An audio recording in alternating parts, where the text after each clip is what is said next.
You're listening to Why We Do What We Do.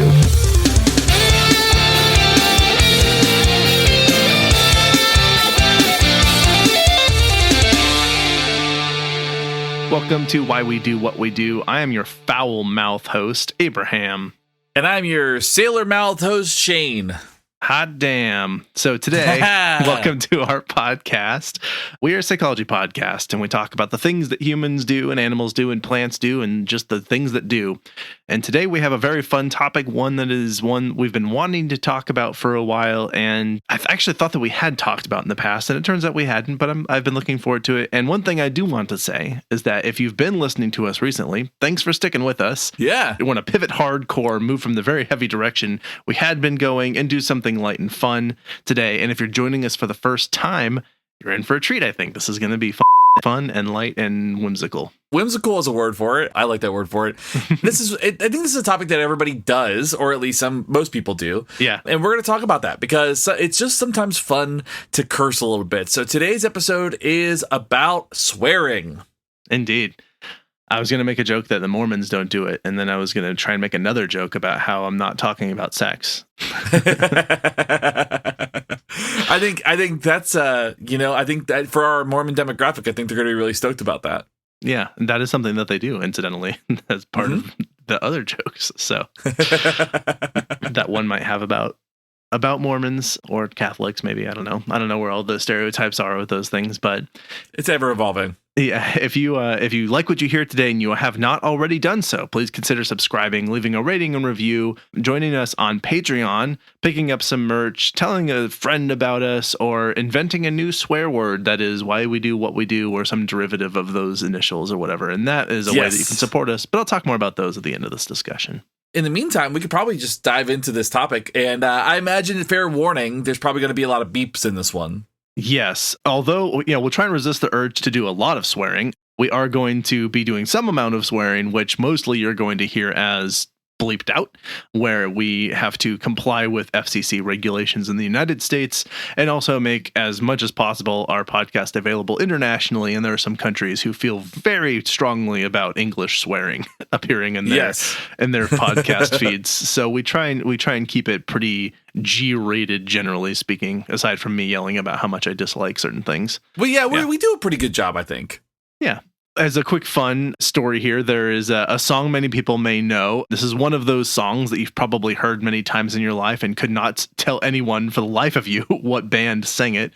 But there's these misheard lyrics in songs that come out, or songs or movies or things of that nature that can be really funny. And one of them is called Blinded by the Light. And for those of you at Trivia Night, this is not by Bruce Springsteen or Boston or whoever you might think that this is by the Manfred Mann's Earth Band. Yes. And so that will actually get you through your next Trivia Night where Blinded by the Light is a question, I guess.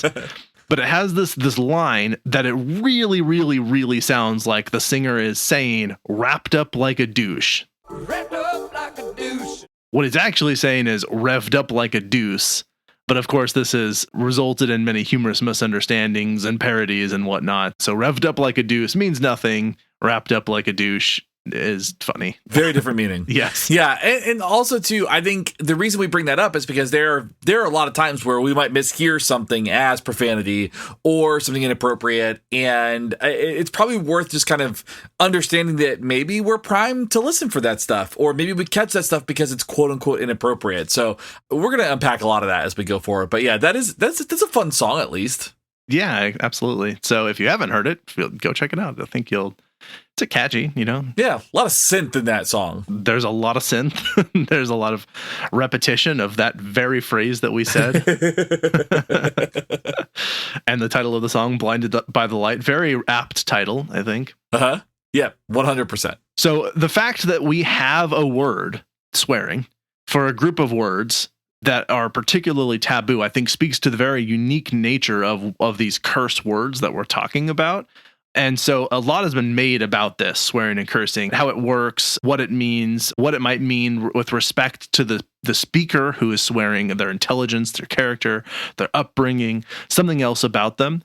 And so that's part of what we're talking about in this discussion today.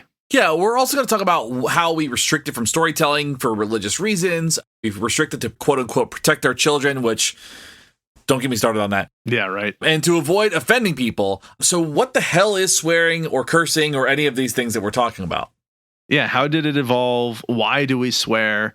How can these words have so much meaning? And why are we so damn offended by these swear words? I think we're starting to reach the threshold at which I think we have to even bleep those ones immediately. Yeah. I think this is going to go further, and we'll end up talking about things like censorship and what that means and some of the history around this stuff. But I'm really excited to kind of dive into this because I don't know about you, but I swear a lot. Yeah. And I've done it for a long time. Yeah, you wouldn't know it by listening to the podcast, and you probably wouldn't know it if you met us at our jobs. At least not me. I'm not sure if you get to swear a lot in your work. I think it depends on the context. In trainings, yes, I can swear, but if I'm working with a 7-year-old, not so much. Fair enough, yeah. But if you were to just meet us out and about at a bar or shopping or doing anything else, you probably are going to hear what sounds like the stereotypical sailor come out. Uh-huh. Yeah. I believe you and I probably use the standard F word a lot in the context of describing food that we like and music that we love. Yeah. Now, another fun thing, bit in here that I want to throw in, and this probably sounds like a stream of consciousness amount of nonsense right now at this moment and how we've been going through this. But I do think what's fun about this and why I wanted to talk about this topic is that these are really weird. It's a kind of a weird thing. It's a weird thing that we have words that have this really specific nature, that there's something that we're not supposed to say, that there's a group of them. We have a name, several names for what that group of words is, and also how that came to be and how it's changed over time. There are definitely words now that 150 years ago would have been considered mild at worst. Yeah. In terms of how severe they are, whether they would need to be censored, whether they were considered inappropriate, and have shifted a lot. And then other countries that are English speaking countries, words that mean things, and obviously other languages as well. But just thinking about from the language we're using currently, if we were to go to another country and say something that seems very innocuous to us, or like a very mild swear, might be much more impactful over there. Yeah. Obviously, some of the discussion that we have today, as you mentioned, Shane, we're going to be bringing up the issue of censorship, how that matters, why it's important. And it's intrinsically linked to this idea of offensive content. Of course, censorship can include things generally beyond just the language that's used, but in many things, if you think of an album, albums are often labeled with a musical album or song, or labeled with the explicit if it contains these certain offensive or what might be considered offensive content. Yep. And that's similar for other movies, TV shows, YouTube videos, and then podcasts. Also, we have to specifically, when we publish this podcast, check a little box that says, does this contain explicit or inappropriate content, yes or no, and you just check whether it does contain that content. So the industry around the dissemination of media and language and entertainment and a variety of content, it requires an acknowledgement of whether it meets some arbitrary but real standard of what would be considered offensive. Yeah, and as we kind of go forward, you'll find that what is offensive is totally subjective.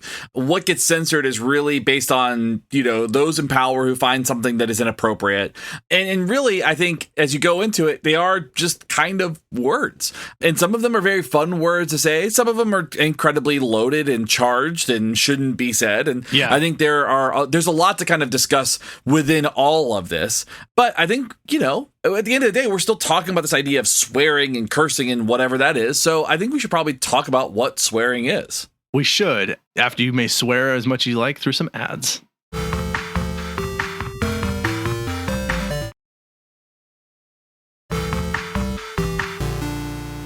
Okay, so we've kind of just been talking sort of around swearing a little bit. So let's get into what is swearing. And there's some stuff in here that's a little bit, it's very thought-provoking to me, at least, when you start to consider some of this, but we'll get into that. So what is swearing? And so just who helped us put together the notes for this provided a definition as, quote, the use of language regarded as coarse, blasphemous, or otherwise unacceptable in polite or formal speech in order to express anger or other strong emotion, end quote. And there's also another quote that says, quote, the use of words which have the potential to be offensive, inappropriate, objectionable, or unacceptable in any given social context. And that's from Beers and Fagerston 2012.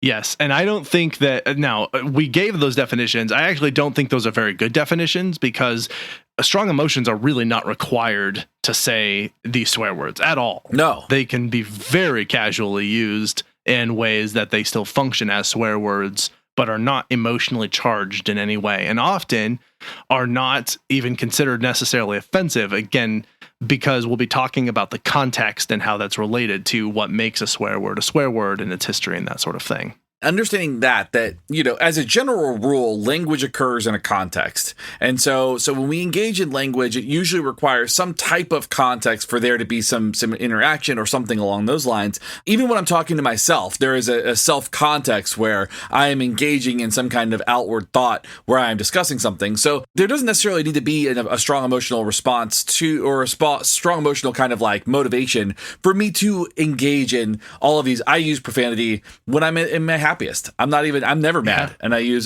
so much profanity. Yeah, for sure. And actually to that point, if anyone's ever had the experience that like someone says something that's so out of context with the current situation that you're in that you don't even understand what they said, even though what they said was perfectly articulate and reason, like easy, like it was language you speak. Sure. It was just completely outside of it. As an example of this, one time I was going through a drive-through and I was ordering coffee. And the person taking the order said, "We're all out of cups, so is it okay if we put it on a plate?" And it caught me so off guard. I stared at the speaker for a second, and then I said, "What did you say?" Because they were just joking. They were just messing with me. But it completely threw me off because I was the question, the context. I was like, "What is happening?"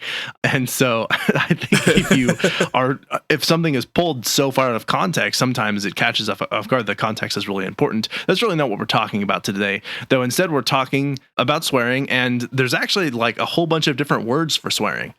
Dirty, filthy, foul, vile, vulgar, coarse, unseemly, in poor taste, street language, locker room talk, gutter talk, barracks language, naughty, saucy, bawdy, raunchy, rude, lewd, lascivious, indecent, profane, obscene, blue, off-color, risque, suggestive, cursing, cussing, swearing. So as we heard from George Carlin, there are some terms for swearing that can include things like profanity, cursing, obscenities, vulgarity, blasphemy, swear words, cussing, expletives, four-letter words, bad language, dirty language, offensive language, strong language, colorful language, rude language, blue language, which according to Jess, she had never heard that before. I'd heard that a couple times. Like blue is a little bit like, it's like something to be like just basically you're socially inappropriate. Okay. I hadn't heard it either. Maybe it's a Southern thing. I don't know. But my favorite one is pardon my French. Yeah, and I was really curious where this came from because it's such a weird thing to say. And apparently, what Jess was able to find in looking this up is that English-speaking people would use French words often incorrectly and then apologize for it. And so many swear words that did derive from the French language. So when someone would say a swear word, then they would then say excuse or pardon my French as a response to it. And I guess that's the context for that. I kind of love that. Yeah. That's so fun. Now, today it's used for the latter point, excusing one's own cussing. So like, you know, if somebody says, and they'll maybe even say it sarcastically, where they'll say, pardon my French, but you're an asshole, like Cameron says from Ferris Bueller's Day Off, which is excellent recommend, by the way, if you've never seen that. I watched that relatively recently for the first time of just a few years ago. I don't know how I made it so far in life without seeing it, but yeah. It's pretty great. It's good. So one of the things that I've heard and I've found questionable at best in different circles is, and you've probably seen sort of clickbait titled articles that say something like swearing is correlated with higher intelligence or with lower intelligence, or swearing means like the sort of old grandma's wisdom, swearing means you have like a low vocabulary sort of thing. We can dig into this. Is there research to suggest that is true or not true? Let's first start with J&J 2015. So this article found that people who have a higher fluency with taboo words, including slurs and pejoratives, also tend to have a larger overall vocabulary and higher verbal fluency. So researchers concluded that the idea of a, quote, poverty of vocabulary, end quote, associated with the frequent use of taboo words is actually a myth, and that a rich vocabulary includes the ability to use both taboo and non-taboo words effectively. Again, this is correlational, not causal, and I think that's really important, but yeah, I do find that really fascinating that, like, if you can use swear words fluently, that means that you could possibly have a larger vocabulary. You know, it does remind me a little bit in the episode that we did where we were talking about idioms and how one of the ways that one fits neatly into a culture, that they show their integration into a culture, is the ability to use the idioms of the language and the culture that they're in. Right. And that swearing is kind of like that. Like, there's some amount of being able to effectively use swearing inside of a language or culture in which you're participating. It shows a level of fluency and understanding of that language that goes beyond simply the vocabulary that you use. And so I think there's some overlap with the idea of idioms and the use of swearing, both sort of groups of words that have a unique sort of, I guess, definition, if you will. Moving on, we have Randall Eggert, who teaches a class called Bad Words and Taboo Terms, surveyed his students on what they considered to be the absolute worst words. And in 2015, the results were the N word, the C word, and the F word. Not f***, but the highly offensive term referring to a gay person. Right. I think people can glean that meaning. So I think it's one of those things where it's super interesting to, like, survey your students to be like, what do you think is the worst? Yeah. I'd like to see more studies on that. Yeah. So now Eggert also states that racial and other slurs are the strongest swear words in English as of now. I mean, this is compared to the early 19th century, where religious-based profanities would be considered worse, like when people would say hell or Jesus or anything like that. So now it's all the racial slurs that are the real problem.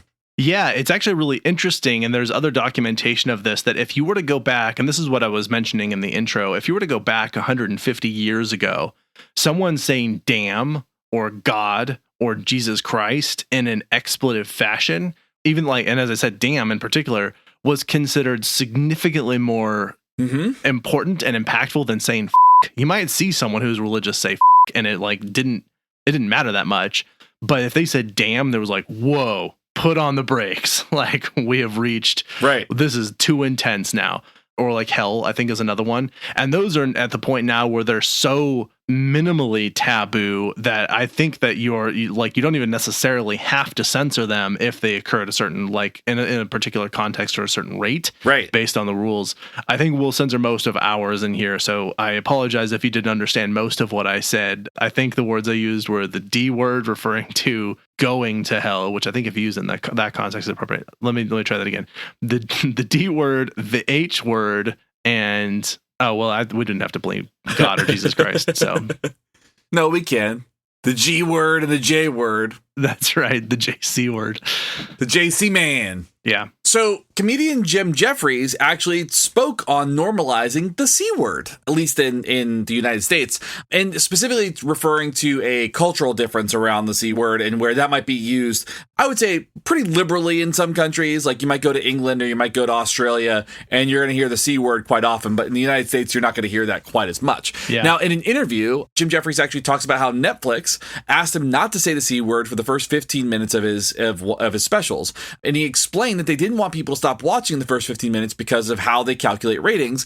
People, typically will check out the first 15 minutes and maybe move on. They didn't want people leaving the episode the first 15 minutes. And they actually, during his live events, they would have a light that would signal when he could say the C word again, which I thought super interesting. Because it'd been 15 minutes. Because it would be 15 minutes. After 15 minutes, the light would come on and now he could say the C word again.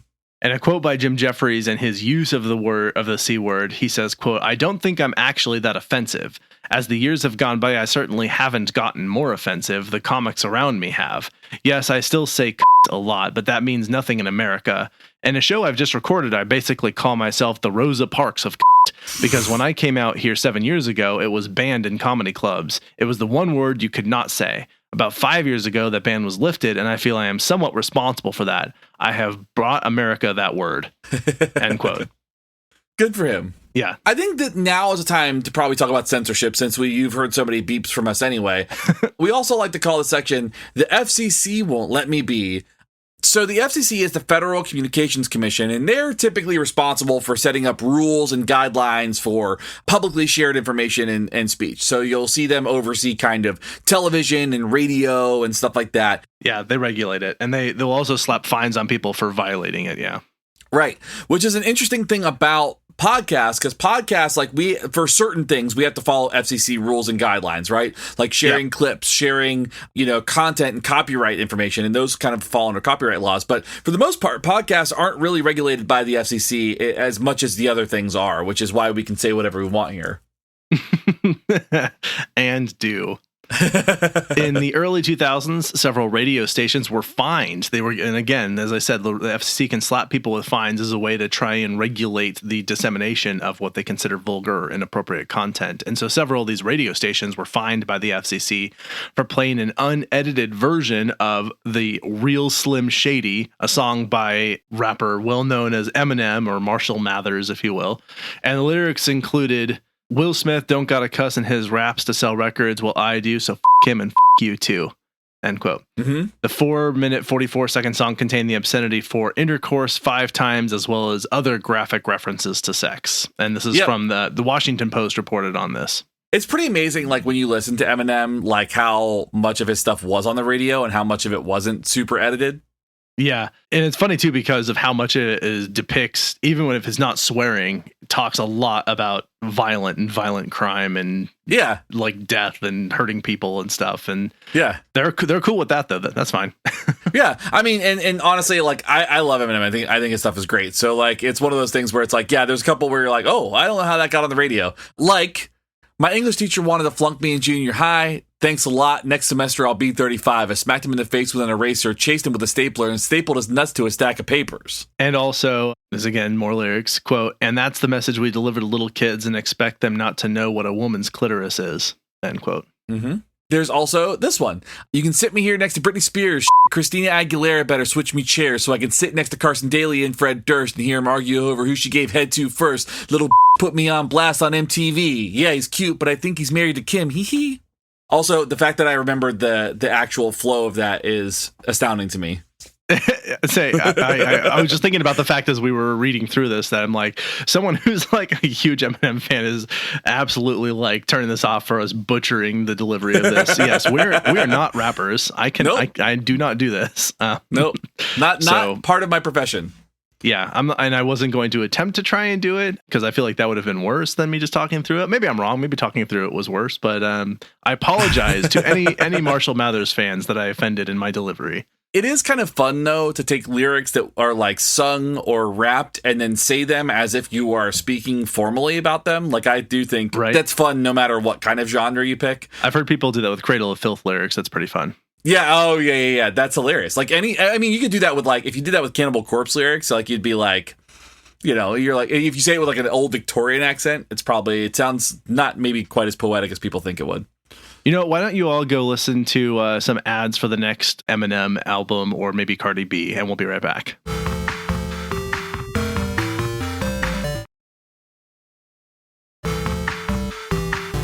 Okay, so we've been talking about Eminem lyrics, and these were like 2 decades ago that this whole controversy was like coming out, right? It's been a long time since that was a thing. So you fast forward 2 decades to 2020, and now we have WAP, the song that came out a few years back now, which for those of you not indoctrinated stands for wet.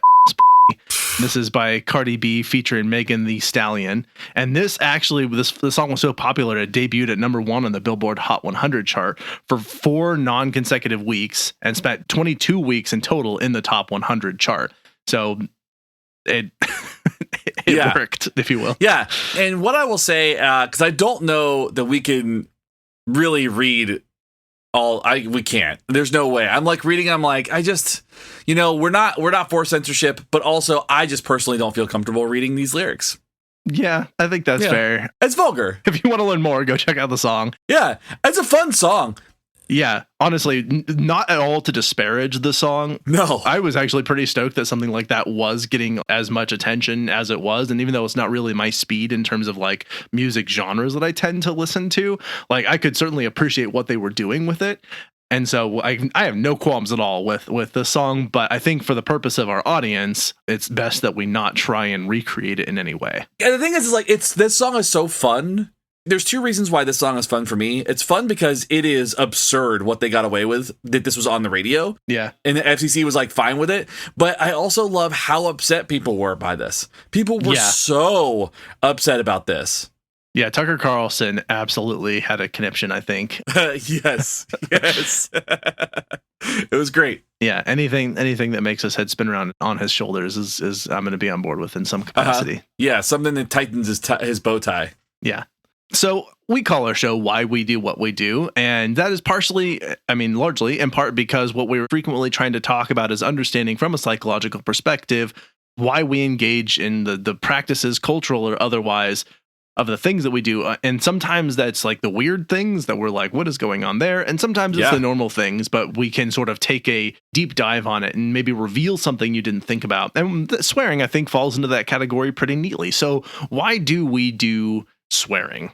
So Stapleton 2010 identified our functions of swearing into the following categories. 1, expressing emotion, either positive or negative. 2, creating humor and or verbal emphasis. 3, social and group bonding. And 4, constructing and displaying identity. So I think, from a perspective of just kind of understanding what people might stand to gain out of that, or like what purposes this language might be used, I think these make sense contextually. Like, sure. If I'm trying to be funny, if I'm doing a talk and I'm trying to be funny, I might drop in a swear word and see how people respond to it. Like, if I'm noticing that a group of people around me are consistently using swear, like in curse words and profanity and stuff like that, I'm more likely to use it because it's like, oh, they speak my language. If I'm noticing that people are not using those words, I will probably not use them in that context quite as often.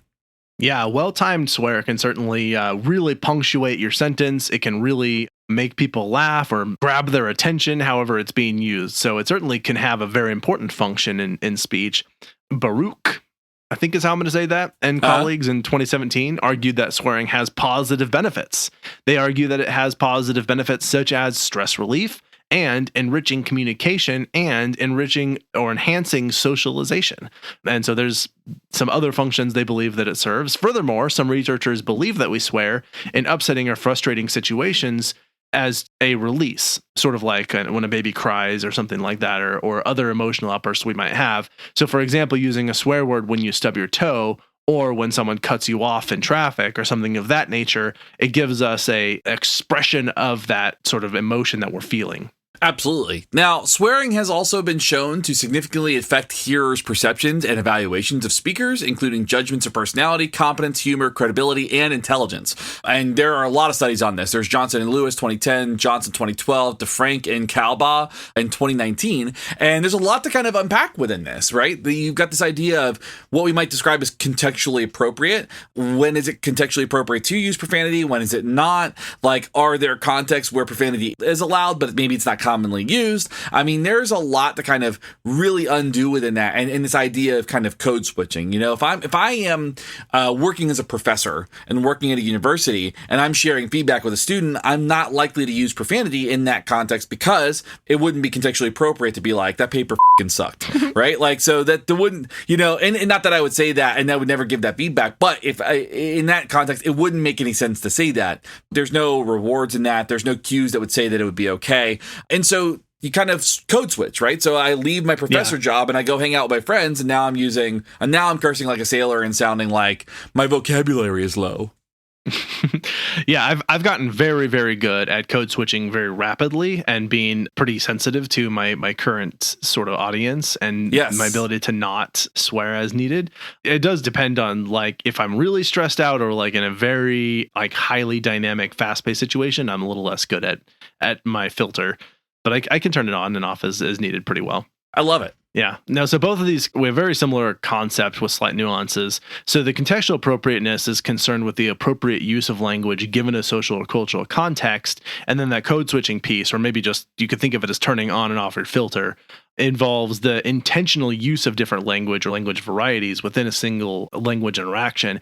And actually, one thing that I've certainly found is, and we sort of talked about this a moment ago, but a swear, a curse here and there can actually be totally appropriate and work very well depending on the context and your audience. It might be a really good idea to drop like, ass or something. If that's the one thing that you say that's a swear, that could land really well. Or, it can have a very strong impact in the way that you want it to. Absolutely. So that begs the question, is that why we code switch? Do we code switch because, the environment makes it so that we say certain things because it makes sense? Do we code switch because maybe if I'm in front of my new boss, like I'm not going to try to get myself in trouble, and they may perceive us differently? There's a lot of reasons why we might code switch or use more contextually appropriate language. And I think it's important to understand that both of those things do require contextual clues, right? Yeah. So this context is going to be appropriate. This circumstance, this system, this engagement that I'm engaging in right now, that is going to require me to code switch in this moment. Like if I go to present to a group of teachers, I'm going to change the way that I describe some of those, the behavior analytic concepts I might talk about. I'm like, in a technical classroom, here's how I talk about this. In a group of teachers, this is how I talk about this. Context, code switching, selecting intentional language in those spaces. It's really a fascinating phenomenon. It is, yeah. And it does beg the question, I think, for those of us who are interested in the people who have written a lot about language, and one of the people that we like to reference in here because of what we do and how we were trained, and also someone who had a lot to say about language is B.F. Skinner, and so you could say, what did Skinner say? WDSS. He wrote a whole book published in 1957 called Verbal Behavior, and he discussed that swearing may be reinforced differently than other forms of verbal behavior. So Skinner has a take on this. This is for the very behavior analytic nerds out there who like to go down the rabbit hole of old literature. And so in Verbal Behavior, he has this discussion in the chapter on manding. So if you want to look this up, it's on page 49. He says, quote, "In cursing, the man specifies punishing circumstances. The curse is more clearly a mand when it enjoins the listener to arrange his own punishment. Oh, go jump in the lake is somewhat more explicit as to the modus operandi than bad luck to you," end quote. So I guess you could sort of talk about it in that way. I think essentially the gist of what I'm getting from this, and what I would probably elaborate on, if there's anything to elaborate on this, is simply to say that it serves different purposes in how you use it. Yeah. And that those purposes are going to be unique to the situation in which those words are being employed.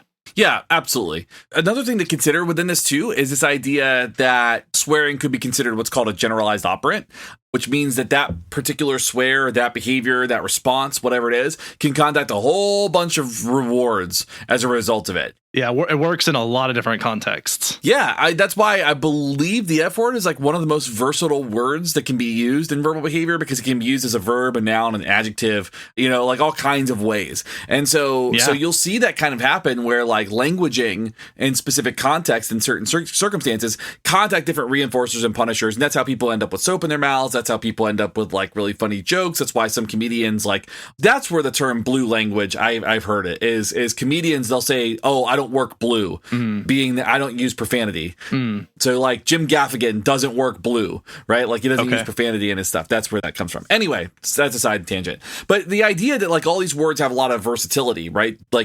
That's bullshit, right? That could be attacked. And actually that probably is. That could be an intraverbal. It could be any number. It really depends on some context. So I don't know. I think it's pretty fascinating when you think about profanity being used so across so many different circumstances, Yeah, and I think part of this is to consider, and I think we've sort of alluded to this already, is that these are just sounds that we make. If I were to swear in another language, and someone who only speaks English, or at least doesn't speak the language I'm swearing in, it wouldn't mean anything to them. It would just be sounds that came out of my mouth. So it only means something because you have a history with it. You understand what it is and how it's being used and how it means something in particular.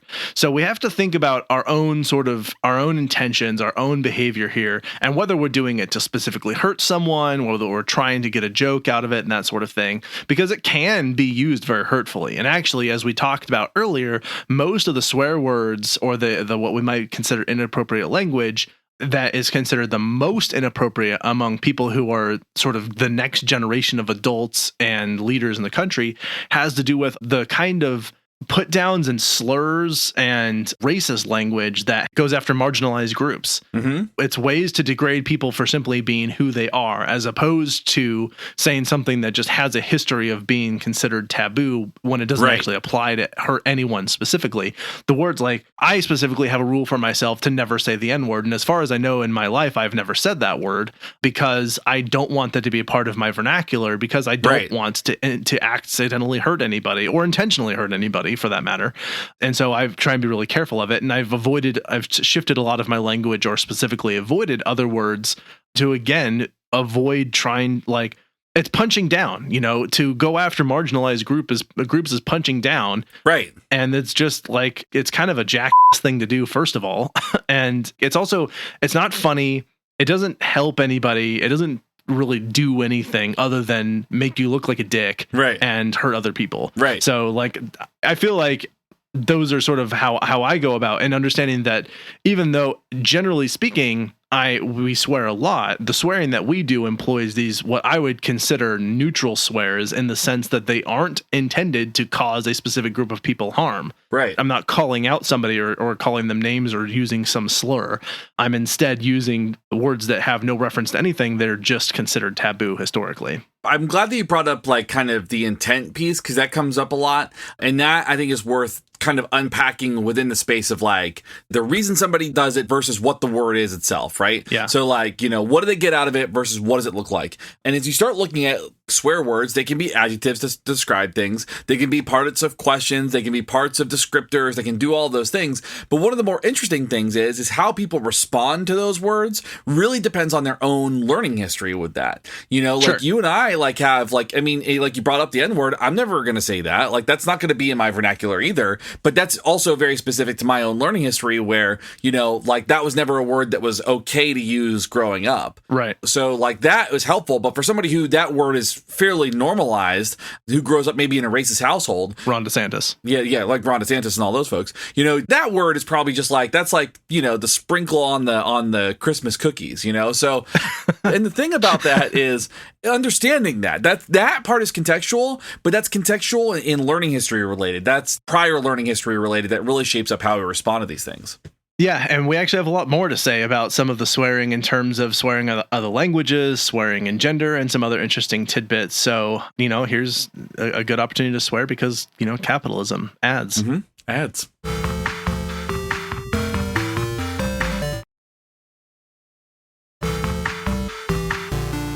Something that others have pointed out that's really interesting about the words that we choose to be swear words. You might think like, how did they end up becoming swear words? Like, why would hell be a swear word? Why would shit be a swear word? That sort of thing.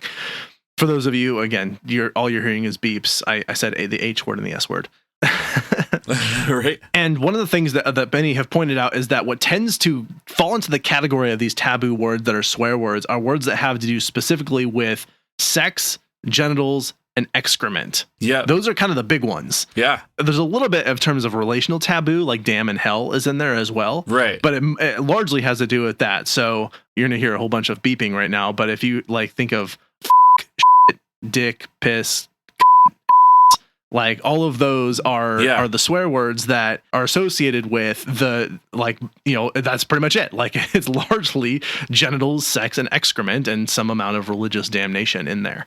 And so if you think about it in that term, then it's kind of interesting that if you replace that word with a word that means virtually the same thing in that context. So if I say, what the fudge?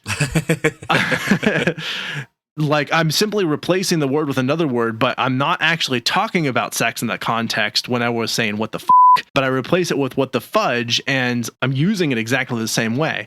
Or if you say like, what the heck? I'm simply replacing the word, like heck is actually a synonym for hell, right? Right. But I say heck instead, and that's considered okay. And I think that's one of those examples that points out why the arbitrariness of these words is kind of interesting. You think about how they've shifted over time and what they've become. And it's like the fact that hell got selected as the word that was taboo, not necessarily intentionally, just kind of it eventually morphed into that. Sure. That sort of thing. Versus like heck could have been the word that was more taboo. But for some reason we decided that even though we use them interchangeably, completely interchangeably, one of them is considered more taboo than the other. And they have the exact same function, just we decided one of them was going to be a swear word. Thor said it best in Ragnarok. All words are made up. Yeah. I think you're thinking of Endgame. I think. He does say it in Endgame. You're right. He doesn't say it in Ragnarok. He does say it in Endgame because he says it to the Guardians. Yep. So, and just guys, an example of this in real time. The term MILF, if you're not familiar with that, comes from the movie American Pie, which did not age well. We'll say that. Yeah. There's so many things in that movie that you're like, oh, that's not good. But the use of this phrase has become pretty common in the United States. And there are several spin-offs like GILF and DILF and all that. But we're able to shorten this phrase. We're able to say this out loud and essentially get away with saying the profanity without actually saying the profanity. Right. And it's something that you're going to see kind of happen time and time again. I mean, on the other side of things, Let's Go Brandon is just a replacement for saying something that was, first of all, like, all I'm going to say, don't be a coward. Just say it. I've had the exact same thought. Yeah. Yeah. It's like, oh, you're not being cheeky. Or you sound silly. You sound like a silly person. You're a silly goose. Go play in the pond. I've even seen someone who had a Let's Go Brandon and Joe Biden on their car stickers. I'm like, what is the actual point of that? Right. And that's what I'm saying, because you can say Let's Go Brandon on TV, but you can't say Joe Biden on TV. So here we are, Yeah. And that's important to know because you're saying the same thing. You're saying the exact same thing. Right. But you're just kind of making it cutesy. So language is really fun for that. It is. Another thing I would like to say, and this is something that in talking about censorship, because I don't think we have a whole lot more on that. Well, we have a little bit, but in talking about censorship, it has occurred to me that if you're someone who swears a lot and you're in a crowd that swears a lot and you don't really have to or ever even try to do a lot of filtering, you've probably had the experience that it just starts to feel when you swear like it's very normal. It has very low impact. It's just kind of part of your vernacular, right? Just something you say. And that's fine. Like, I'm no judgment there whatsoever. And so what I've actually had the thought about is that I like that swearing can be very impactful. It can land in a really important way. Yeah. And so I've tried to really check myself because I get really irritated at censorship a lot of the time. And I think there's a lot to unpack inside of censorship. And I think it is very silly and very arbitrary and very frustrating. But what censorship does do is that because it blocks us from using those swear words as often and to the extent that we would otherwise use them, it allows them to maintain their power. Right. So I think the people who are hardcore censoring are really doing a good job ensuring that those words stay powerful, right, so that we can use them in impactful ways. So if you are on the side of people who are trying to enforce censorship, I do have to say thank you for allowing us to maintain the power of those words so that they can land in an impactful way, because I would fear that otherwise they would just get overused to the point that they wouldn't even be swear words anymore and nobody would care if you used them and people would just stop using them because they didn't matter, or they would just use them so colloquially that they wouldn't matter. And instead we have those people working hard out there to ensure that they do matter. And so thank you for your diligence on that. There is so much research on what happens when you tell people not to do things. Yeah. It is astounding that's like a thing. It's like every time you tell me not to do things, I want to do that thing more. Yeah. The minute I tell you don't think of the blue elephant, yeah, immediately you think of the blue elephant, because that's how language works. And so, yes, please continue to make it illegal. I mean, that's what happens when they in certain places where they'll completely decriminalize drugs. Yeah. Like, there's very rarely a drug problem in those spaces. I mean, there are still drug problems, but not nearly to the extent that you find in places where it's highly outlawed. Yeah. So, why do you think prohibition didn't work? Well, and particularly the United States they're very big on don't tell me not to do something because yeah, gonna do it. We are the most oppositional people on the planet. Yeah. There's some interesting stuff in thinking about, as I've mentioned, there's a lot of swearing in other languages. Mm-hmm. A recent study by Lev Avey and McKay in 2022 suggests that swear words across different unrelated languages actually do share some common phonetic properties, which might speak to part of how some words end up getting selected. Apparently, swear words are less likely to contain the consonant sounds that are l, w, and y, or l, r, w, and y, respectively, but are more likely to contain consonant sounds p, t, and k. and they tend to be short and punchy. And that probably is, a lot of swear words are 4-letter words. And this is part of why they're called 4-letter, describing something as a 4-letter word is to say it is a swear word. Even if it's not a 4-letter word, it's become a euphemism for like, that is now a swear word. Yeah. Sort of thing. And I think part of that is because, and part of how they got selected is because they're so fast and punchy and contain those sounds in them. So there's an interesting way of parsing out like how words may have gotten selected for that. No, absolutely. I think it's kind of fun to explore that. There's nothing better than like a short, punchy, like great, quick word that's like really effective and has like a bunch of hard consonant sounds. Right. Feels good, man. Feels good. Like trust. Trust. Oh, love trust. Now, when it comes to studies on gender and swearing, Stapleton 2003 found that women who swear are perceived more negatively than men who swear, which is just gross. Yeah, come on. Like, come on. But DeFrank and Kalba in 2019, returning to that article, they state that profanity leads to, and this is a direct quote, profanity leads to poorer impression ratings independent of the speaker's gender, end quote. So at least there's equity there? Yeah, I guess. So have we as a culture to accept more fluid gender norms, or are these data just 16 years apart and showing us different results? Hard to say. It's hard to say. It's hard to say. There is the idea that swearing means you're stupid. I think we kind of already tackled this in talking about the relative vocabulary, and that people who swear actually tend to have a correlationally higher vocabulary. Not always, but that is a thing that is something that is observed. I don't understand how it would actually make any sense that swearing indicates in any way your level of intelligence. No, not at all. Like, it depends on how you define intelligence, how you measure it, and that sort of thing. And if your measure of intelligence is how much you swear, well, then someone who has not even graduated kindergarten could be considered highly intelligent. Sure. It seems like that's not a very good metric to use. And then the fact that you are someone who maybe has a very high education and maybe does a lot of really important science and philosophizing and whatever you do, if you do choose to swear anyway, like, why would that in any way impact the actual metric of your intelligence? I just think those two things don't fit together. It's a non sequitur. So no, swearing does not mean that you're unintelligent. I do think if you choose to use a large amount of racial slurs, and again, these sort of put downs and pejoratives against marginalized groups, that does speak something to being like, if we call someone ignorant, and we're not saying ignorant always means unintelligent, but it certainly means uninformed and not very thoughtful, is a way to put it. And I think that would be an appropriate way to describe someone who chooses to use a lot of slurs as their swears. Yeah, absolutely. So before we get into this last little bit, we've got some additional fun things. Nick Cage is going to make an appearance in this episode, so that's always fun. But until that happens, go listen to some fucking ads.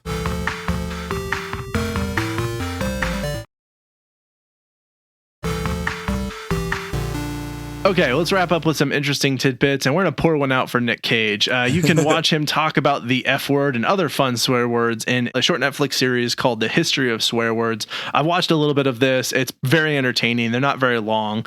They have a lot of celebrity cameos on there if you're interested in looking at that. Yeah. Apparently, is America's most commonly used swear word. This is the F word, with 11.62 uses for every 1,000 posts on Twitter. It's possible that's been replaced with the N word now that Elon Musk has taken over Twitter. That might be a thing. Yeah. So, and then probably, I think the N word, it occurs 1,000 times for every 1,000 posts on Truth Social too. That sounds accurate.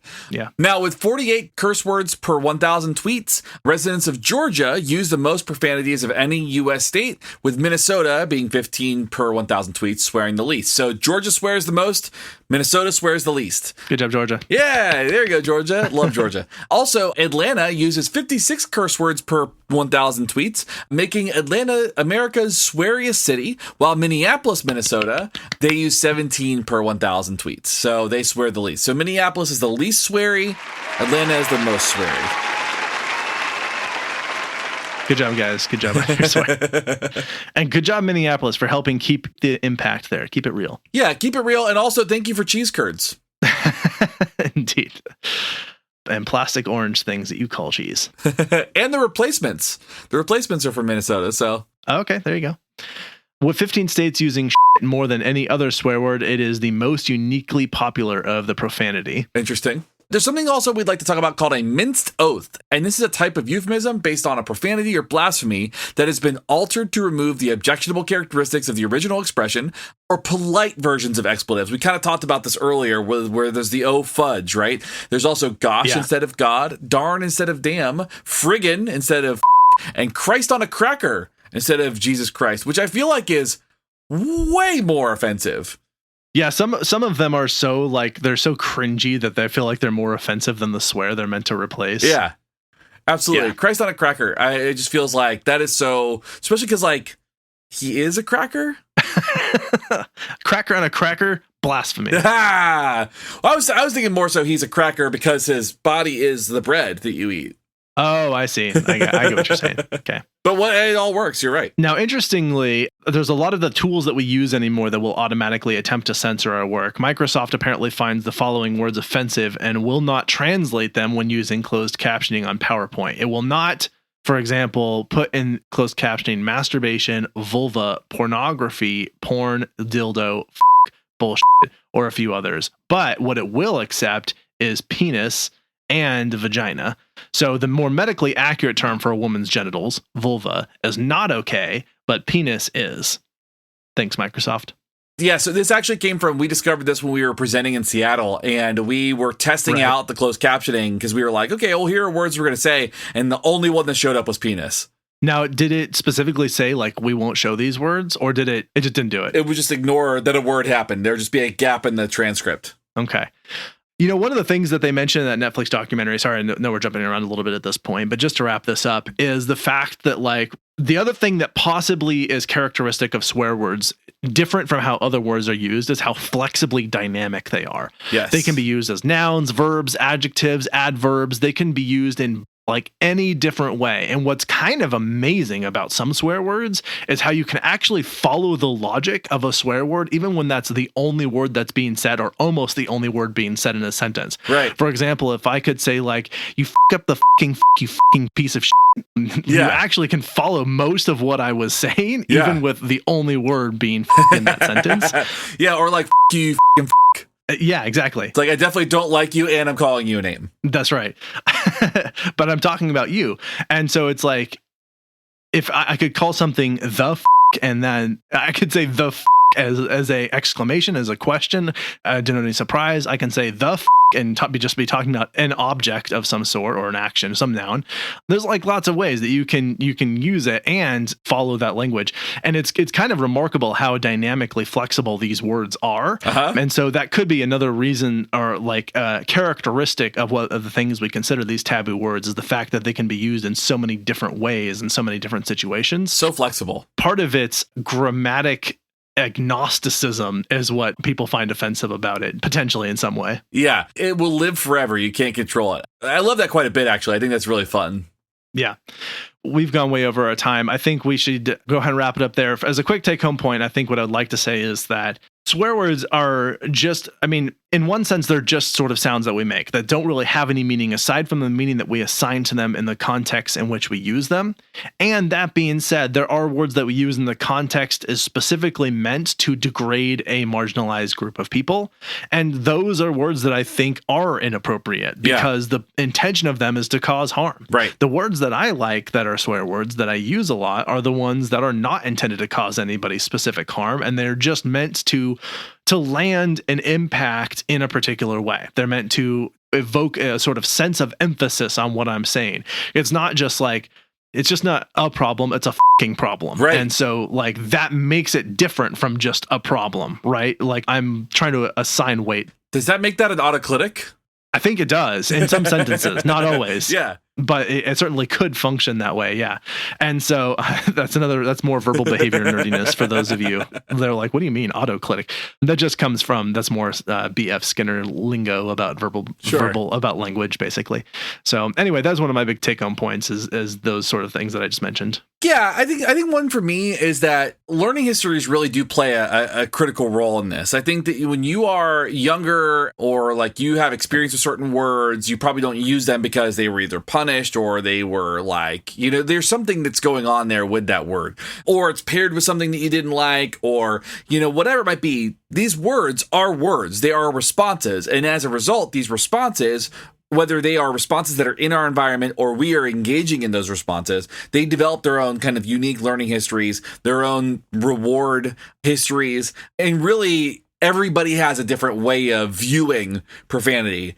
I think that we end up viewing it a little bit differently because these are considered quote unquote taboo words. And some people have given them a specific kind of historical charge, if you will. They've made them more powerful as a result. Yeah. But I think it's really fascinating that every single person has just a unique individual history with all of these words. Yeah, absolutely. And something that occurred to me that we didn't talk about in this episode, so it's more of an afterthought than a take-home point. But it's thinking about we had this discussion about what's considered inappropriate for children, right? And this whole idea of protecting children, and that is a wormhole we'll probably have to go down at some point, and what that means and what's intended by it, and not necessarily with respect to swearing, but all of the censorship that's done around quote unquote protecting children. At the time that we're recording this, there's been some recent legislation around simply taking away the rights of people to do things like dress in clothing that is not stereotypically assigned to one's gender as being illegal because it is meant to be inappropriate for children to see, which I find that very idea very offensive. Right. That someone would decide that they need to moralize how someone dresses because it's how inappropriate it would be for children. Anyway, totally side tangent. Where I'm going after here is because this is considered such a taboo thing to not say around children. And I'm not saying that we necessarily should, but I think what it does do is it creates swearing as kind of a rite of passage for children as they start to grow up. Sure. They start to look forward to maybe they're not looking forward to it, but at some point they cross a threshold where they can start to swear. And that is sort of I am now in a different stage of my age and development. Yeah. And that becomes a thing, like the big kids that are bad because they swear, or or now I'm a big kid because I get to swear, whatever it is. It does sort of function in that way, and that's just worth considering. That that's kind of a context we're setting up by making it something that is okay for at a certain age, that they're going to start doing it. Yeah. Even though there are a lot of kids who, when raised in a very religious household, they might not ever really pick up the habit. They'll probably try it out a little bit. You know what I mean? Right. They'll mess with it. Yeah. They'll toy around with it, and then they'll probably get in trouble, but they'll toy around with it a little bit, and that's just a thing that happens. So it's worth considering that is part of the situation we're setting up. Again, I'm rambling. Do you have more take-home points, or are you ready for some recommendations? No, I think I'm ready for recommendations. I think it's a pretty straightforward phenomenon.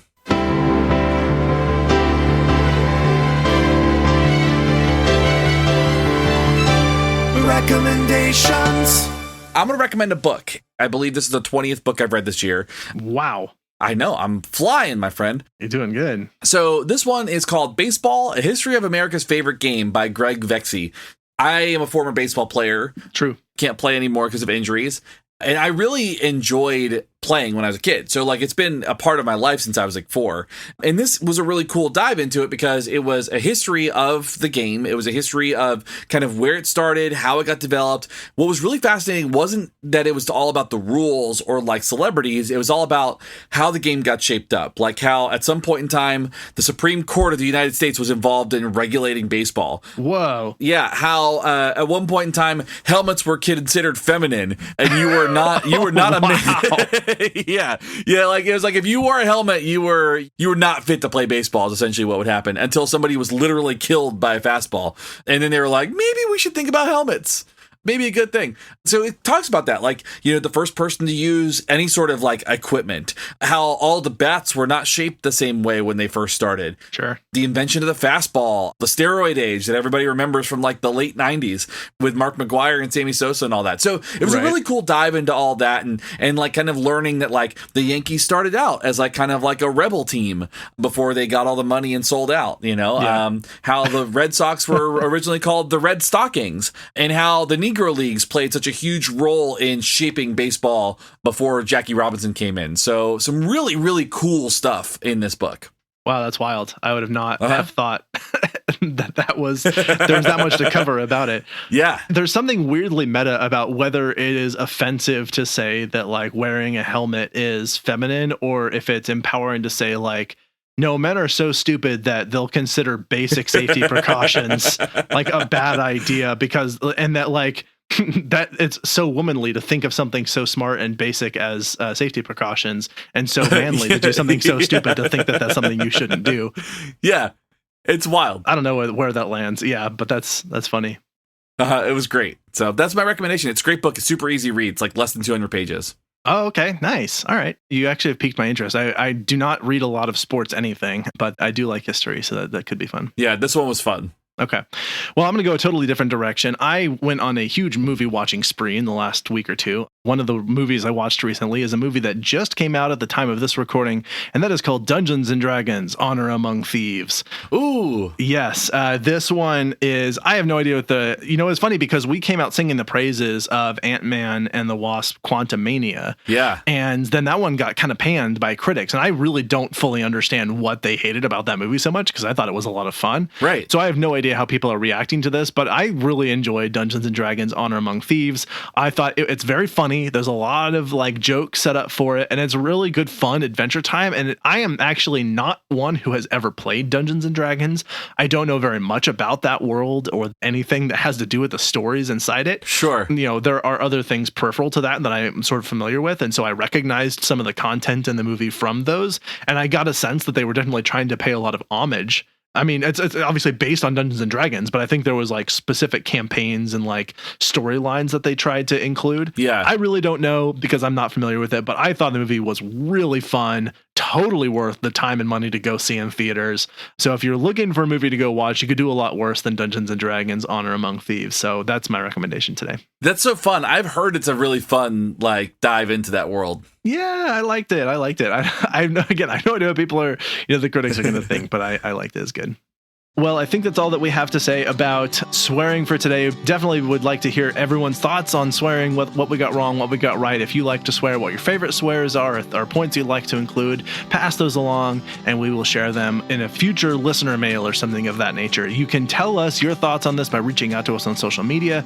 You can email us directly at info@wwd.wwdpodcast.com. You can also, as I said, join us on Patreon. There we have a Discord place where we can discuss among all the people who support us on Patreon. And that is a wonderful group of people that I would like to thank for continuing to be a wonderful group of people. That includes Mike M., Megan, Layla, Mike T., Justin, Kim, Joshua, the Daily BA, Brad, Stephanie, Kelly, and Olivia. Thank you all for joining us on Patreon. We appreciate you so much. Love y'all. Also, huge thank you to my team. Thank you, Jess, for putting together the notes on this episode. Thank you to Selena and Justin. Of course, thank you to Shane for recording with me today. Thank you. As always, thank you all for listening. As I said, you can pick up some merch at our merch store, find out more about our episodes by going to our website. I think that's all that I have. Am I missing anything or anything you'd like to add? No, I think that covers it. I think that feels pretty good. Perfect. All right. Well, then, this is Abraham. And this is Shane. We're out. See ya. You've been listening to Why We Do What We Do. You can learn more about this and other episodes by going to www.wwdpodcast.com. Thanks for listening, and we hope you have an awesome day.